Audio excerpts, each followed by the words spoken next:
بسم الله الرحمن الرحيم، وصلى الله على سيدنا نبينا حبيبنا مولانا محمد وعلى آله وصحبه وسلم. السلام عليكم ورحمة الله وبركاته.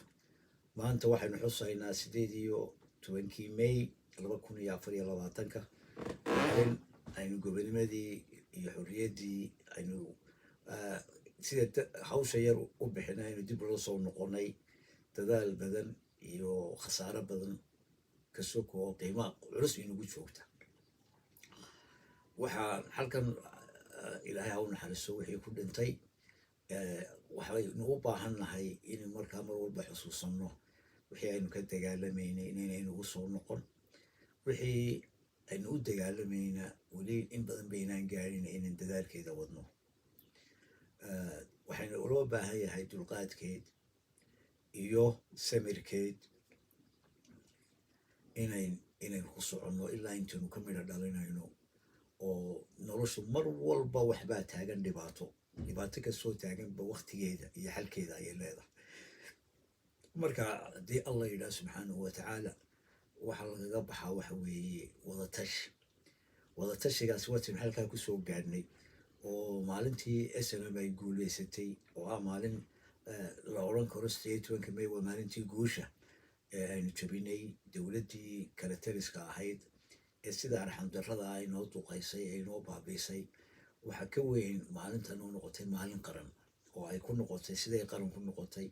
waxay ku noqotay in reerihii snm lahaa iyo reerihii aan snm ahayn ee waddanka wada lahaa jumhuuriyadda somalilan daraf ilaa daraf in wufuudi isugu timaado.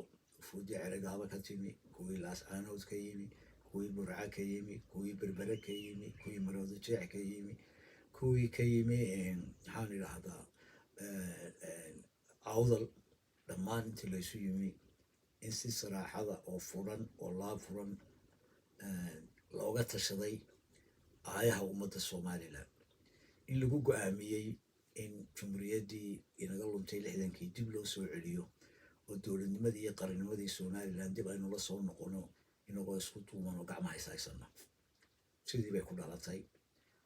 taariikhda markaa muddadii la qabtay 2 sannadood inay snm xilka hayso ayay go-aan ahayd. 2 sannadood dhammaanba ayaa qalalaasa dhacay. qalasiina wuxuu keenay in laysu yimaado oo dib loo abaabulo shir kale oo weyn oo lagu qabtay weliba meel aan ahayn meelihii ay ka talinayeen reeraha snm. magaalada bowrame reer awdal baa isxilo saaray. halkaasa la isugu tegey. halkaasi ayay ka dhalatay in jumhuuriyaddii haddana dib loo badbaadiyo.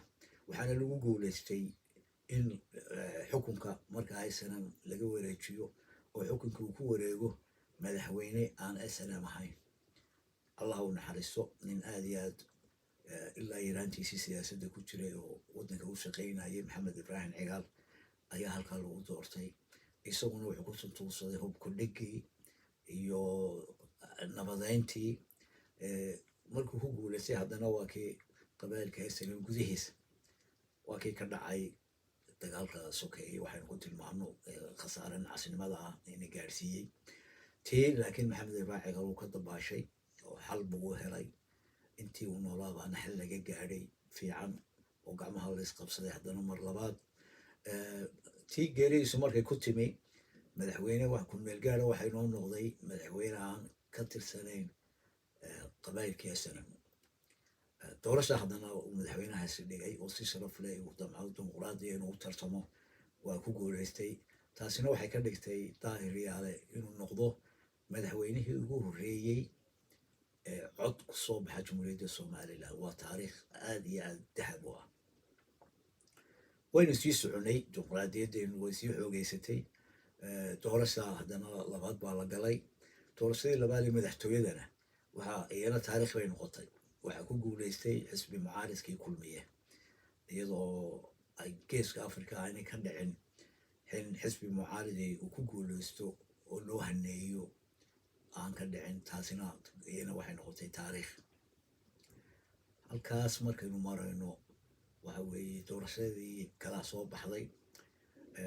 xisbigii dhammaa ee xisbi xaakimka ahaa ee ucud markii doorashadii markii la gelayay labaad meeshaba uu ka baxay inkastoon anigu ka xumahay runtii inay ka baxo haddana dee dimuqraadiyaddii baa sidaa ahayde waxay ina tusaysaa un inay dimuqraadiyaddu tahay isbeddel oo inaanu cidina ku raagi karaynin doonista dadweynuhuna uu yahay waxa wax jara waxa lagu gooyahay tahay doonista dadweynaha halkaas doorashadii dambe ayaa inoo dhacday ee madaxtooyada oo noqonaysa tii saddexaad oo taa uu kusoo baxay maxamed muuse biixi uu kusoo baxay waana taa maanta taagan iyaduna maanta waa taa dhammaadka inuu diyaargaroobayno haddii ilaahay yidhaahdo bisha noofembarba inaynu doorasho galno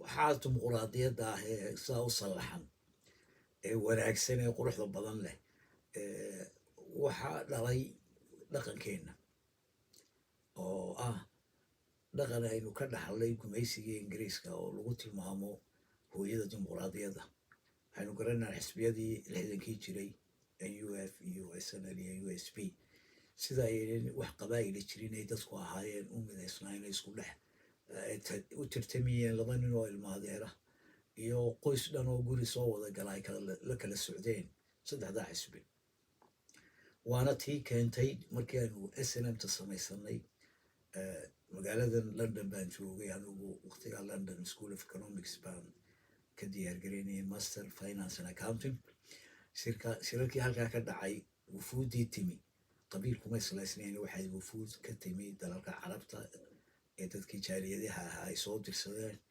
jaaliyadu weliba iyadaa gudaheeda iska soo dirtay iyadoona eegin ninkay diraysaa cidduu yahay markaa reero kooban baaba shirkii yimi laakiin qof waliba muu matalayn reer markuu ka imanayay gadar markuu jidde ka imanayey markuu riyaad ka imanayey markuu ka imanayay gadar markii ku imanayay kuwait markuu ka imanayay London Cardiff maxaan ku idaa Manchester nin waliba wuxuu matalayay halkaa uu ka yimi ayuu ahaa dhaqankaasi wuxuu inala gaadhay SLMT oo innaga oo jabhad hubaysan ayaa haddana chairmankeena lagu dooranayay mar walba muddo cayiman waxaanayna soo maray si dimuqraadiya oo golaha dhexe ay ku doorteen 5 chairman oo 5tiba mid mooyaane 4 ba ay ahaayeen civilian oo midna military shaqo ku lahayn waxay ahayd dimuqraadiyad aad iyo aad u shaqaysa waana taa imaka aynu wax walba ku qabsano ee one man one vote-ka cod iyo nin iyo cod iyo qof ah inaynu kaga duwannahay meelo badan oo taas soomaalidii ictiraafka haysatay cid waliba ay garab taagnayd ilaa maanta xataa tuulo yar bay ka qaban kari waayeen doorasho local government iska daataa weynay madaxtooyada iyo baarlamanka iyo halkaa haddaba maanta markaad haddana dhegaysato media warbaahinta markaad dhegaysato waad ka yara naxaysaa dhalinyaradii ayaa waxay ku suraysaa aqoonyahanka reer hebel baa shir ku qabsanaya magaalo hebel aqoonyahanka reer hebel wuxuu kaga gedisan yahay ee baahiya aqoonyahanka reeraha kale waa maxay dan baa ka wada dhaxaysa waxa la wada doonayaa wax dowladdu ay qabataa inin qoys dowlad wax uma qabato qofna wax uma qabatee waxay wax u qabataa ama deegaan ama qaran wuxuu kaga duwan yahay markaa aqoonyahanka jaarkiisa ah waa maxay ninka ganacsatada ee reer qurac wuxuu baahi kaga duwan yahay ninka reer galool waa maxay yani caqliyad meesha ma taalo marka dhegaysto warbaahinta weliba khaasatan dhalinyarada aad iyo aad iyo aad baad uga xumaanaysaa waxaynu filaynay dhalinyaro mihnad ku tarsanta intii isku mihnada macallimiinta beeraleyda maxaan ku idhaahdaa dhakhaatiirta iyo deegaan haddana intii isku xaafada intii isku deegaan intii isku dhistiriya intii isku gobola haddii magaalo dariiqeeda uu dhex maro qolada waqooyi degtaana ay wax sheegato qolada barigana wax sheegato waa iskuulka dowladdaasi dhistaa mareer baa arday u noqonaya mise dadka deegaankaasoo dhan baa arday u noqonaya markaas caqligu war ha shaqeeyo, aqoontu ha shaqeyso. wax khilaaf ka xun oo dad lagu qaybiyo qabyaalad ahayn ma jirto. waa cudur xun weeye, waa tacasub, waa waxyaabihii carabta berigii hore baaba'shay bay ahayd ee casruljaahiligi ee rasuulkuna calayhi salaatu wasalaam uu ku mideeyey qabaa'ilkii ee xukunka ka dhigay xukun caadila. sidee lagu helayaa qabyaaladda looga baxaya? waa sharcigaa la dhinto xaraf ilaa xaraf lagu shaqeeyo. shuruucdu way qurux badan tahay, waxay naga dhiman ku shaqayntii. markaa dhalinyarada waxaan uga digayaa oon leeyahay, dhalinyaroy mustaqbalka ilaasha. wallaahi markaanu dhalinyarada ahayn inaananu qabaa'il maananu muqdisho markaanu joognay waxaana loodhan jira holandees ama reer waqooyi ya maanaan ahayn dad xataa isu kala yaqaana waxaan waqooyi ahayn. waxa weeye ayaan daro in inagu qarnigaa maanta marayna in isagoo dimuquraadiyadda sidaa usoo maray ilaa waqtigeenu jabhadda ahayn, ilaa asaaskii jabhaddeena, ilaa doorashooyinkii saddexda doorashadii madaxtooyada, in waxaasoo dhan aynu maanta talaay reer hebela iyo microphone maalin walba reer caayaya aynu la soo fadhiisanaa. oo ayaan daro weeye. ka noqdo midhkaa, dowladduna gacan ha ku qabato, miidiyaha ha laga daayo tacasubka iyo qabyaaladda iyo qaybsanaanta. maanta waxaynu maraynaa heer 30 sano wixii aynu sugayna ay soo dhowdahay. ictiraaf baynu filaynaa. ictiraafkaa waxaynu ku helaynaa midnimo. gudahaynu markuu midaysan yahay ee wixii la qabanayo aan loo arag wax qoys leeyahay oo aan loo arag wax gobol leeyahay ayaa loo baahanya. waxaynu u baahannahay gobolka sool sidii lagu soo celin lahaa baa loo baahan yahay, oo aan ahayn un xooge siyaasad iyo caqli iyo wadatashiina u barbar socdo ayaa loo baahan yahay. waxaynu u baahannahay wax soo jiida dadka ee aan sii kala jeedin, wax soo celiya dadka, wax dadku arkaanna waxaa kada wanaaggaasi. wanaag baa la tusaa ummadda. wanaag waa in la tusaa, waa in gudahayna wanaag laga sameeyaa.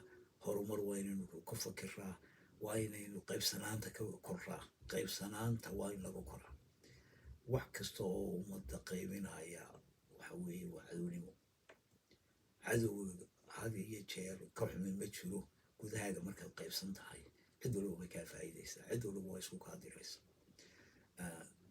maanta waxaanu leenahay hambalyo reer somaliland, meel kastoo joogtaan, meesha kastoo joogtaanba midnimada ogaada.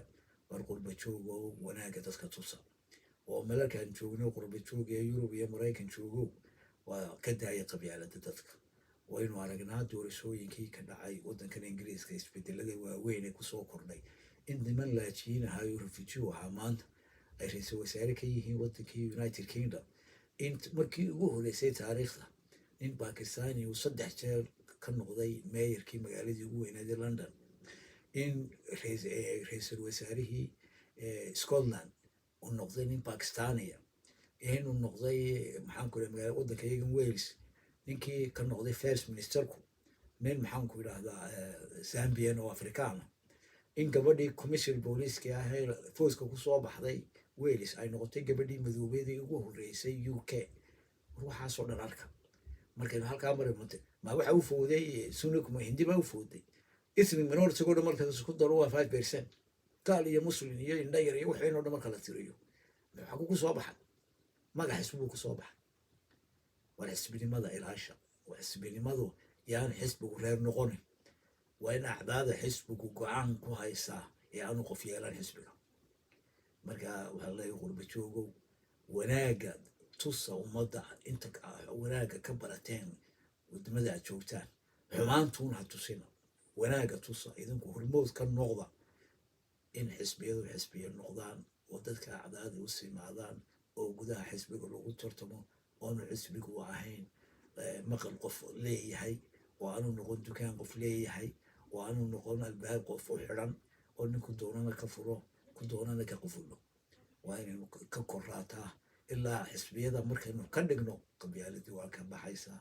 waxay noqonaysaa in dadka xisbiyada gudaheeda lagu tartamo in xisbigu markaa dadku aaminaan in xisbinimada lagu shaqeynaya siyaasad cad oo qoraal ah oo barnaamij leh oo xisbiga wax lagu soo hagaago ilaahay idinkii subxaana watacaala waa wax fudud inu gaari karo weliba dadkan la hadlaya waa dhalinyaroy waa dib uga fadhiista qabyaalada dib uga fadhiista waxaan leeyahay hambaliyo ciidanka somaliland waxaan leeyahay shaqaalaha somaliland waxaan leeyahay beeraleyda reer miyiga rag iyo dumar caruur iyo ciroole hambali aan idin leeyahay somaliland ha noolaato somaliland ha midowdo wadajirka somaliland ha la ilaasho wassalaamu calaykum waraxmatullaahi wabarakaatu